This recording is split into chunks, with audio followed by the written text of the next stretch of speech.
दूसरी बात मैं ये कहना चाहता हूँ कि अशोक चौहान ने जो बयान दिया है वो उनकी कम इल्मी को दिखाता है और उनका उसमें कसूर कम। और उन्होंने जो तालीम और इतिहास पढ़ा है, तारीख पढ़ी है, वो आरएसएस की शाखाओं में उन्होंने इतिहास पढ़ा हुआ है। इसलिए आरएसएस की शाखा में जो इतिहास पढ़ा है वो पेशवाओं का और ब्राह्मण्यवादियों के वाहवा करने वाले रहेगा।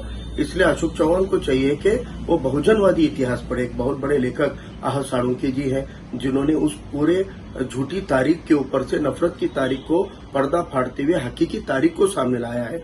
उसी तरह से श्रीमंत कोकाटे हैं, पानसरे जी का इतिहास पढ़े, गोविंद पानसरे जी ने सच्चाई सामने लाई है। मराठा सेवा संघ संभाजी ब्रिगेड ने कई संशोधन करके हकीकी इतिहास को सामने लाया है। लेकिन अशोक चौहान वो नहीं पढ़ेंगे क्योंकि वो आरएसएस के चड्डी वाली सोच को ही आगे लेके जाते हैं। इसलिए उन्होंने आरएसएस की शाखाओं के इतिहास को रखा है।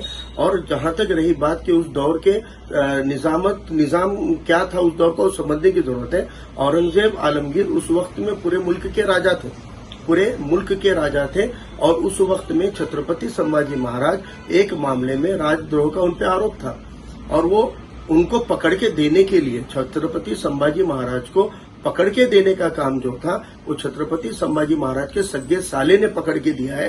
यानी वो कोई मुसलमान था क्या? सगा साला बिखते ही नहीं, वो तो उन्हीं के जाति से, उन्हीं के बिरादरी से, उन्हीं के खानदान खून का था और उसने अपने मफाद के लिए इनको पकड़वा कर दिया। यानी ये गद्दारी जो हुई है पकड़वा के देने की, ये गद्दारी वो दौर रहो, ये आज के तख्ता पलट का हम देख सकते हैं। बंडोखोरी के नाम पे जो गद्दारी की गई है, तो ये गद्दारी किसने की है इसको भी हमने साफ तौर से समझने की जरूरत है। अशोक चौहान को पूछना चाहिए कि ये सिलसिला कहां से आया है, आप उसको हिंदू मुसलमान की तारीख में क्यों बांट रहे हो। और औरंगजेब के दौर में उनको अरेस्ट जरूर किया, लेकिन जो सूबा संभालते थे वो पेशवा थे और उनको जो सजा दी गई थी छत्रपति संभाजी महाराज को, वो इस मुल्क के अंदर जितने मुगलों ने राज किया, किसी भी जुर्म के किसी भी मुजरिम को भी इतनी दर्दनाक मौत की सजा नहीं दी गई है।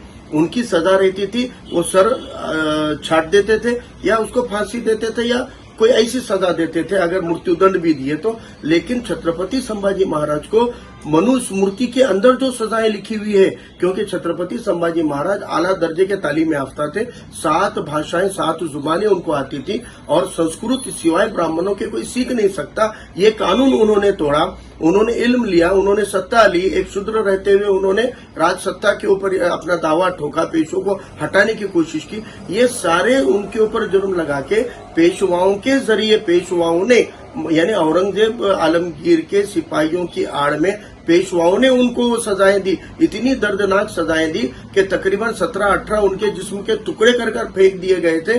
इस तरीके की जो दर्दनाक उनको सजा दी गई थी वो आज तक कोई मुगल बादशाह ने दिया नहीं है। तो फिर ये औरंगजेब की आड़ में केवल पेशवाओं की करतूतें हैं, ये ब्राह्मण्यवादियों की करतूतें हैं। और इस बात को साफ तौर पे ये बड़े बड़े लेखक जिनके हमने नाम लिए, इन्होंने ये तारीख सामने लाई है। अशोक चौहान को पढ़ना चाहिए। और रही बात उनकी कम इल्मी, यानी अशोक चौहान पढ़े लिखे जाहिल हैं, अनपढ़ हैं, गंवार हैं, क्योंकि उन्होंने एक ऐसी बात कह दी जिसका तो कोई कहीं संबंध ही नहीं है।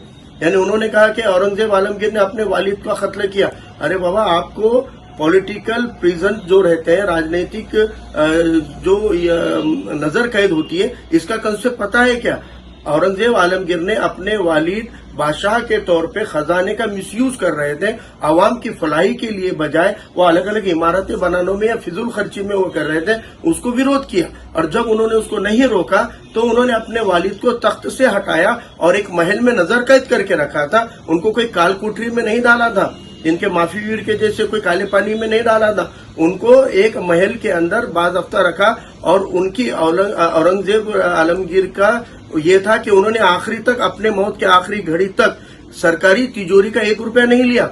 अपनी जाती जिंदगी को टोपियां सीखे, कुरान लिखकर किया। लेकिन बात क्या है कि मैं मेरे गैर मुस्लिम भाइयों से औरंगजेब के बारे में अगर वो कुछ गलत बात करते हैं तो इसलिए उनको मैं बहुत बड़े दोषी हूं, इसलिए नहीं है क्योंकि इन्होंने पढ़ा ही नहीं ना सच्ची तारीख। उनकी औरंगजेब की जाती जिंदगी क्या रही है इसको लेकर इन्होंने पढ़ा ही नहीं है, ये तारीख सामने ही नहीं आई है। और ये तारीख जो फारसी में उर्दू में है वो लोग पढ़ते नहीं है, इसलिए उनकी जाती जिंदगी के बारे में बहुत कुछ सामने लाने की जरूरत है। अभी हमारे एक दोस्त सरफराज अहमद पुरानी तारीख को फारसी उर्दू को मराठी में लाने का काम कर रहे हैं। तो कई हमारे मराठी भाइयों को टीपू सुल्तान की तारीख उनके जरिए मालूम पड़ी है। उनसे मुझे तवक्को है कि ऐसे लोग सामने आए और वो औरंगजेब की भी जाती जिंदगी को सामने लाए ताकि लोगों को उसकी अहमियत का पता चले। और औरंगजेब को ऊपर जो इल्जाम अशोक चौहान ने लगाया, ये बदगुमानी में लगाया हुआ है, ये पूर्वाग्रह में लगाया हुआ है, ऐसा इल्जाम इन पे भी लगा सकते हैं, क्योंकि इनकी खुद की करतूत है ही नहीं ना। इन्होंने भी अपने बाप की गद्दी छीनी हुई है, अपने बाप की गद्दी छीनी नहीं, उनके वालिद को जिन लोगों ने गद्दी पे लाके तख्तनशी किया था, वो जितने मराठा घराने थे नांदेड़ जिले के, उन घरानों को खत्म करके ये गद्दी पे बैठे हुए, मुकामी लोगों का हक छीन के बाहर से कोकन से उस्मानाबाद से आए वाले लोगों को तख्त पे बिठाया है इन्होंने। तो इन्होंने तो राजनीतिक हत्या की अपने वालिद की, अपने बाप की भी, लेकिन औरंगजेब ने वैसी नहीं की, उनकी कुदरती मौत हुई है। और उन्होंने अपने वालिद की खातिर, जब एक किस्सा मुझे लगता है इस बहाने से सामने आना चाहिए कि औरंगजेब रहमतुल्लाह अपने वालिद को मिलने आए और कहा कि मेरे बेटे ने कुरान हिफ्ज कर ली, यानी तोनपाठ कुरान कर लेने को हिफ्ज करना कहते हैं। तो उनके वालिद ने कहा कि तेरे बेटे ने तेरी जन्नत का सामान जरिया बना दिया है, अब तू जन्नती हो गया। यानी किसी का बेटा अगर कुरान याद कर लेता है तो उसके वालिद को जन्नत मिलती है।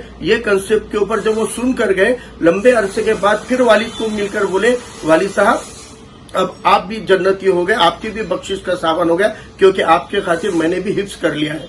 यानी एक इतना बाप की खिदमत करने वाला, बाप की खातिर इतनी अच्छी तवक्को रखने वाले वो फर्जंद थे।